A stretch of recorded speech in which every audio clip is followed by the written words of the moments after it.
بسم الله الرحمن الرحيم. اللهم صل وسلم وبارك على سيدنا محمد افضل الخلق واحسنهم. ازيكم يا حبايبي؟ عاملين ايه؟ يا رب دايما تكونوا بخير. ايه رايكم في اللون الذهبي والجميله اللي قدامنا ديت؟ كيكايه هشه عاليه طريه، ريحتها جميله وطعمها اجمل. اسمها كيكه الذره بالدقيق الاصفر على الدقيق الابيض. وتعالوا نخش المطبخ نشوف عملنا الجمال ده كله ازاي مع ام عبده. يلا بينا على المطبخ. كده يا حبايبي انا هعمل معاكم كيكه البسيسه اللي هي دي كيكه ودي الذره. اللهم صل على النبي. معايا كوبايه ونص دقيق ذره.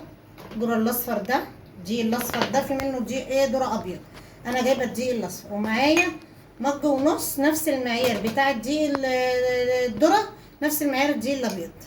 مج ونص كده دقيق ابيض بتاعنا، بس لازم ايه تنخليه. هنخله كده بالصلاه على النبي.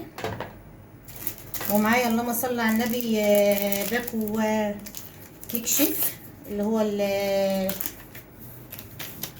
بيخليها عشان يديها هشاشين كده. بسم الله الرحمن الرحيم. اللهم صل على النبي. كده نخلته نخلة حلوة. بسم الله الرحمن الرحيم. ورشة ملح بسيطة كده على السنة، على سنة الرسول عليه الصلاة والسلام. كده هركن الحاجات الجافة على الجنب. ومعايا اللهم صل على النبي في شفشق الخلاط. ومعايا في شفشق الخلاط الله اكبر كده هنقول ايه، مج زيت، بس يكون الزيت نوعه حلو.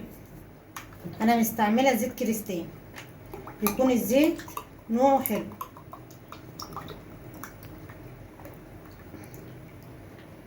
اللهم صل على النبي. مج زيت كده في الخلاط. اللهم صل على النبي. معايا 3 بيضات بدرجه حراره الغرفه.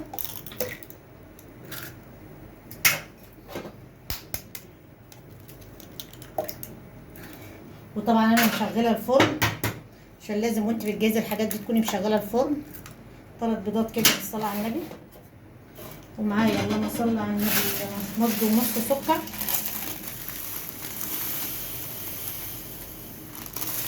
بنفس المعيار.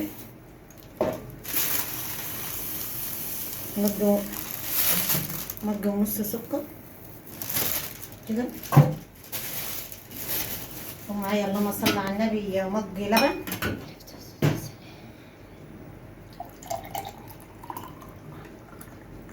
حليب لبن كده. هضرب ومعاهم كيسين فانيليا وهضربهم في الخلاط ونرجع ايه مع بعض. طب هما لازم يحط لبن ومش ممكن يحط ميه؟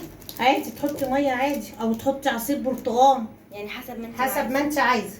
عصير برتقال او لبن او ميه المتوفر عندك. ولو حطيتي ميه تحطي مثلا معلقتين لبن بودره عشان يديها يعني طعم. كده يا حبايبي ادي الخليط معانا. نقلبه كده مع بعض. بسم الله الرحمن الرحيم. الدقيق مع الدقيق مع الملح مع الكربونات البيكنج باودر، ورقة الفانيليا واقعة.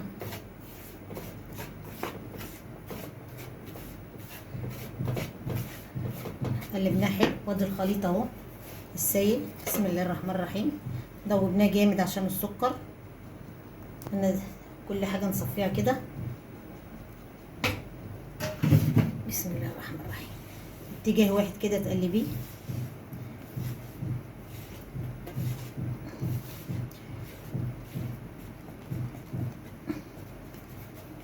تقلبه تقليبه حلوه ونرجع لبعض. ادي يا حبايبي لقيت الخليط تقيل كده محتاج مني شويه سوائل. هقوم ضايفه كده نص كوبايه لبن واقلبه كده.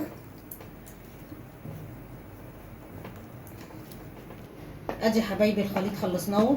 وطبعا انا ايه حطيت ايه كوبايه الا ربع لبن تاني. حطيت النص وكان فايض ربع، قمت ايه ضايفه الربع تاني لان لقيت الخليط ايه تقيل. هفضي كل اللي في الطبق كده. وطبعا تكوني مقلباه حلو عشان ما يبقاش في حاجه راقده في قلب الطبق، في قلب البوله كده. تكوني منزله خلطها حلو. نزلي كل حاجه فيها. طبعا انا مشغله الفرن على درجه حراره 180 اهي. طبعا كنت دهن الصينيه زبده وحطيتها بدقيق دي عشان اعرف اخبطها. بسم الله الرحمن الرحيم. تخبطي الصينيه 3 خبطات كده عشان تطلعي الهواء، تدخليها الفرن، ولما تطلع من الفرن هتاخد بتاع نص ساعه، 30 دقيقه او 35 دقيقه بالظبط، نبقى نشوفها مع بعض. ادي يا حبايبي كده معايا مج سكر، وحطيت صينيه كيكه دقيق الذره في الفرن، هتاخد بتاع نص ساعه او ساعه الا تلت. وحطيت عليها كده ايه مج سكر ومجين الا ربع عصير برتقال. عصير برتقال انا عايزاه ايه ينهض يبرد. اعمله انا عايزه اعمله كده، وهدوب السكر كده بس مجرد انه يغلي غلوه، واطفي عليه عشان ينهض يبرد مع عقبال كيكه تطلع، عشان لازم اسقيها وهو بارد، يكون الشربات ده بتاعها بارد. كيكه الذره من الكيكه الحلوه المغذيه الجميله اللي ريحتها بتبقى ماليه الشقه. كنا نحب قوي قوي قوي امنا تعملها لنا واحنا قاعدين في الشتاء، تدفينا كده في فصل الشتاء. كده انا هفضل اقلب كده لغايه ما السكر بس يدوب، والشربات اللي هو بتاع العصير ده يدوب. وطبعا احنا اليومين دولت موسم البرتقال هاجم في السوق، ورخيص مش غالي يعني، الحمد لله ان في حاجه رخيصه، الحمد لله ان في حاجه رخيصه. واحط عليه نقطه فانيليا بسيطه، نقطه صغيره قوي بس.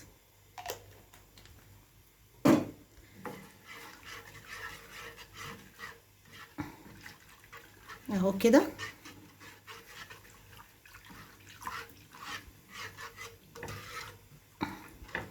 لغايه بس ما السكر يدوب خالص فيه، واطفي عليه واركنه على جنب مع بال الكيكه تطلع من الفرن يكون هو برد. خلاص كده هو خلص اهو، اللهم صل على النبي، دفي سخن والسكر داب خالص اهو. هطفي بقى عليه واركنه على جنب لغايه ما الكيكه تطلع اهو يا حبايبي. انا كده هحطه لما يبرد. ادي يا حبايبي كيكه دقيق الذره طلعتها، اللهم صل على النبي. شايفين الله اكبر السكينه طالعه نضيفه ازاي، اللهم صل على النبي اهي. طبعا انا عامله لها الشربات بتاعها اهو، هسقيها بيها كده. الشربات بارد وهي سخنه. اللهم صل على النبي. بسم الله الرحمن الرحيم، بسم الله الرحمن الرحيم. ما تخافوش هي هتشربه. بسم الله الرحمن الرحيم. هي هتشربه، ريحتها ماليه الشقه الله اكبر جميله، ريحتها ماليه الشقه. بصوا اللون بتاعها ذهبي وحلو ازاي. هي بصوا شربتها اهي تلمع وجميله ازاي. لو كان عندي سمسم كنت حاطط لها حبه على الوش سمسم، بس انا للاسف ما كانش عندي سمسم، فانا عملتها كده من غير سمسم. ايه رايكم فيها؟ اللهم صل على النبي. لونها ايه رايكم في جمالها؟ هسيبها بقى لما تهدى ونقطعها مع بعض ونشوفها. بس رايكم فيها؟ جميله، تسلم ايدك يا ام عبد. لما نقطعها مع بعض ان شاء الله، هسيبها لما تهدى كده وتسرع عشان لسه سخنه، ونقطعها ونشوفها مع بعض.